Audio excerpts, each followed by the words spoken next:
This exercise is called a sagittal plane pivot, or basically a forward and backwards pivot, where basically all we're doing is we're basically moving our feet forwards and backwards on basically the same side foot.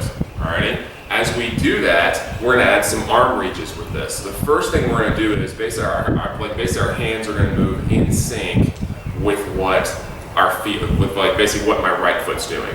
So what I'm going to do is, as I step forward, I'm going to reach about chest height starting off. I'm going to step behind and then reach overhead. Chest height forward, step behind, reach overhead. As that gets a lot easier, then basically move lower down your body. So basically maybe move hip height or stomach height, and then basically once you get more stability there, then maybe go knee height or like a basically even ankle height after that, and then then basically continue to reach overhead. Second part of this exercise is we're now going to have our hands overhead like this, and we're going to side bend in the same direction that the foot's stepping with. So basically if I step with my right foot, I'm going to side bend to the right, take a step behind, side bend to the left, side bend right, side bend left, just like this. And obviously do the exact same thing for your opposite side as well. Last part of this exercise is basically now we're going to have our hands and we're going to rotate in the same direction. So I'm going to take a step forward with my right foot, rotate right, take a step back, rotate left, rotate right, rotate left.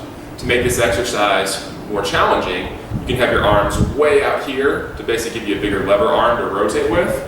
If that's too much stress on the knees or the low back, or basically your body just can't handle that, or like basically your body needs more stability, then basically obviously bring your hands closer to your body and rotate here, rotate here.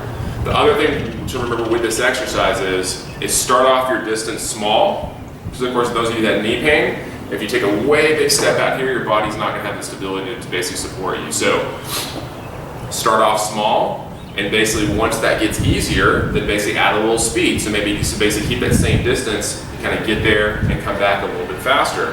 And then basically as you work on this exercise, progress and slowly move the distance out a little bit farther each time. And that'll help improve the stability of your hips, of your thoracic spine, of your feet, taking pressure off of your knees. Make sure you do the right amount of sets and reps of basically like what your program calls for, or for time on both legs. So again, this is the sagittal plane pivot with a three-dimensional arm reach.